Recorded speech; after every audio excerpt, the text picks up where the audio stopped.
if I told you that having no discipline will cost you dearly in the future? As someone who is turning 30 in a couple of months, what I've come to understand about the ebbs and flows of life is that success has everything to do with discipline. Although having discipline is a fundamental skill to cultivate consistency and achieve any form of success, we are not built like robots, and the concept of the 5 a.m. club introduced by Robin Sharma may work very well for men, but it rarely does for women. I just want to reiterate that having a consistent morning routine is scientifically proven to enhance focus, productivity, and emotional well being by setting the tone for the day. It also holds the key to taking back control of our schedules. In theory, I'm sure we all love the idea as it sounds appealing for many of us, including me, who always feel like there are just not enough hours in the day to do everything. I presume it's meant for the majority of people who are experiencing a lack of fulfillment or existential crisis. I just want you to imagine this for a second. When everyone else is looking dull and lifeless, dragging their feet to the office, you have already had the luxury of pampering yourself with self care and gone through a significant part of your to do list. How would that feel? Personally, the 6 a.m. routine works wonders for me as I've never felt happier and more fulfilled than ever compared to last year. And it's amazing how the extra hour or two in the morning before sunrise has such a profound impact on my life.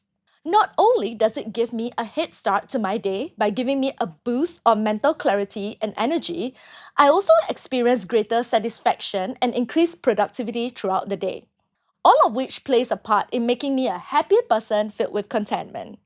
I don't know if anyone needs to hear this, but research has shown that people who wake up early tend to be very organized in everything they do, as they always plan ahead. Don't you want to avoid decision fatigue by planning your day or week in advance and conserve mental energy for more important tasks? Yes, we all feel like shit on certain days. Everyone does. However, that shitty feeling should never dictate your actions. As long as our actions are aligned with our values and goals that we set, why should we allow ourselves to be dictated by our mood? You have to understand that emotions are fleeting. It comes and goes. On days my alarm rings at 6 a.m. and I had insufficient sleep, I definitely feel like shit. As far as I'm concerned, hitting the snooze button is known to disrupt sleep cycles, leading to a domino effect of feeling groggy and tired throughout the day, resulting in a decrease in productivity level. Here's what happened next. The key is I allow myself to feel my emotions deeply and acknowledge it while giving myself time to decompress. Instead of hitting the snooze button, I have the next alarm set at 6:15 a.m. And once it rings, I do a mental countdown of 10 seconds and get off my bed instantly. No excuses. Before anyone tell me that it is impossible, I'm only doing this on weekdays and I sleep in on most weekends till 9 a.m. As much as I'm a strong advocate for discipline and getting things done, there are days when I try to push through relentlessly and fall sick because of it. I used to be very harsh on myself for sticking to the 6 a.m. routine for months, despite falling sick a dozen times within that time frame. Unfortunately, what was supposed to be an act of self-care has turned into a self-sabotaging act on my part. The real danger was that I failed to listen to how my body responded when it was clearly overwhelmed. Trust me when I say that we as women should not be too hard on ourselves and overglorify the 5 a.m. trend mostly done by a bunch of male millionaires.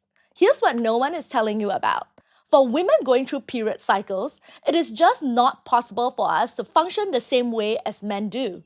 That's why I have to specifically mention that you can do 6 a.m. routines on days when your body is able to handle whatever it is you are going through in that moment.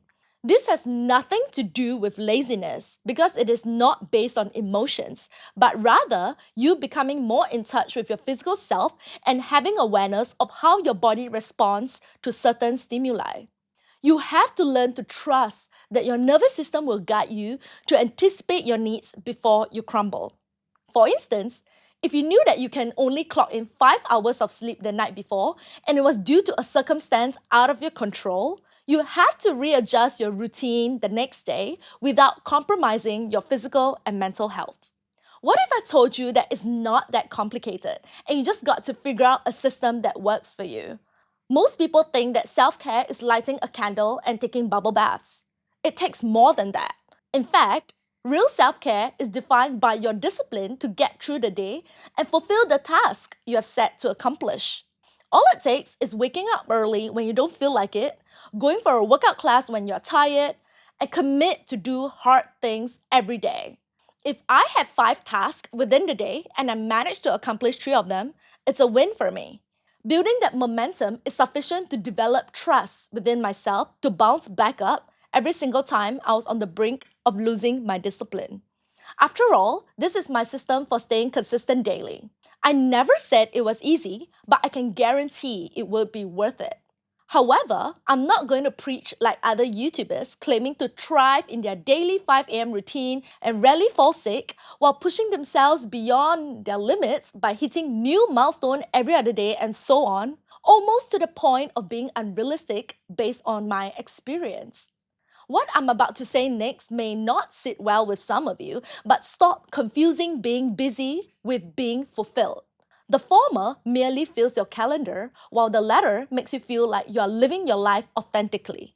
You really don't have to push yourself at the expense of your well being. You just have to commit to be better each day. Okay, let's be real. Of course, I have cheat days every once in a while, such as sleeping in or doom scrolling in the morning, especially after an intense work the night before. But I make sure that I accomplish 3 tasks on my calendar every day. That's a non negotiable for me. I want you to pause for a moment and ask yourself, when was the last time you ever felt like a failure?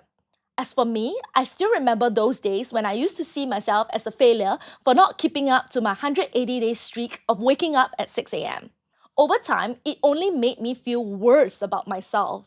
And what's the point of doing self care when I was still beating myself up over the fact that I lost the streak? The only practical way to overcome the feeling of failure is to be better than who you were yesterday. It can be as small as changing your bed sheets when you have been procrastinating on it all day, or doing your laundry that has been piled up for weeks. All the girlies out there, I got you. You have to set another routine specifically on days when you get your period. As someone who suffers from anemia at the age of 10, I get really tired easily, even when I do get 8 hours of sleep on my period cycle. Here's what I do differently. My new morning routine consists of waking up at 8 a.m. instead of my usual 6 a.m. in order to recharge while my body is bleeding out. On top of that, I also cut down my workout to 1 to 2 times a week instead of the usual 3 to 4 times a week. Just a quick reminder, having discipline is necessary, but honoring your needs is necessary too, if not more vital for survival. I wish I knew this sooner, but the number one reason why most people feel burned out is their inability to adapt to changes and adjust to a routine that caters to their specific needs. For any one of you who doesn't know what burnout is, though I highly doubt so, it's caused by a recurring pattern of chronic stress, emotional exhaustion, as well as decline in motivation and productivity. Very often, it begins from having compulsive ambition, feeling an excessive drive to perform well, which may seem harmless in the beginning, especially when society has been in favor of the hustle culture, and that forced many of us to strive for more, even if that's not necessarily what we truly want. However, what most people don't seem to understand is that having compulsive ambition often comes from a desperate need to prove yourself, and it ultimately consumes you, leading to an overall neglect to your own needs by saying, I don't have time for this. Sounds familiar? Subsequently, the denial phase kicks in, causing your pent up frustrations and resentment to build up until it explodes. This is the brutal cycle of burnout that many of us are stuck in. The truth is, it will never end until you start to prioritize your well being with the intention to achieve long term happiness and fulfillment. As long as you respect yourself enough to do what needs to be done, you're good. I can't believe I'm saying this, but lately I've noticed that most people have a general misconception of what it means to stay grounded. It was never about stepping barefoot on the ground and feeling the vibrations of our earthly nature, though it helps when you're feeling overwhelmed.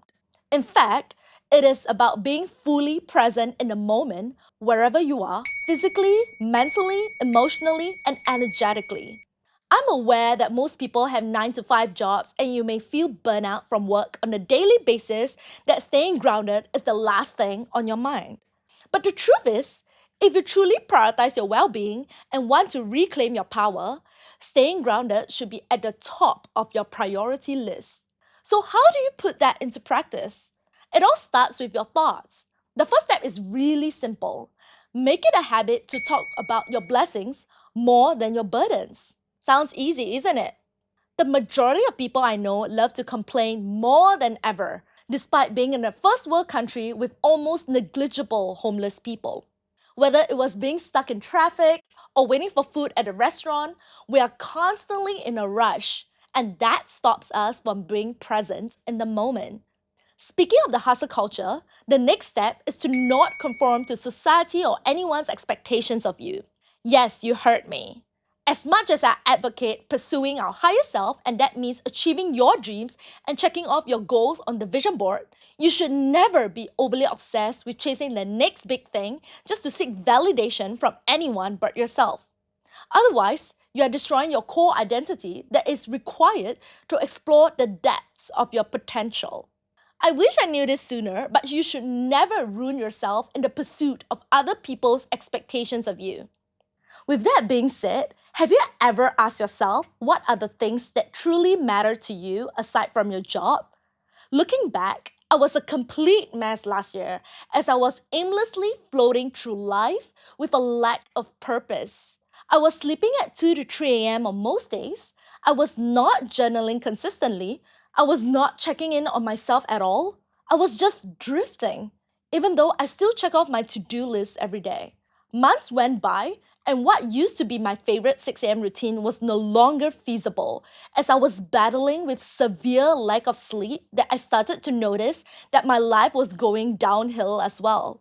That was exactly when I decided to make a commitment to go back to church and realign myself with God before I spiral any further. No one taught me that my energy is sacred. Do you know that energy can neither be created nor destroyed? It can only be transformed or transferred to one form to another. Therefore, protecting our energy is essential for our capacity to create, to give, and to receive. For starters, the most basic advice I can give to you is before you agree to a request, take a pause and ask yourself, does this align with what truly matters to me? Or to practice saying no when you realize that your energy is stretched beyond your limits without feeling the need to justify yourself. All of us have 24 hours in a day, so use it wisely. Here comes the final step.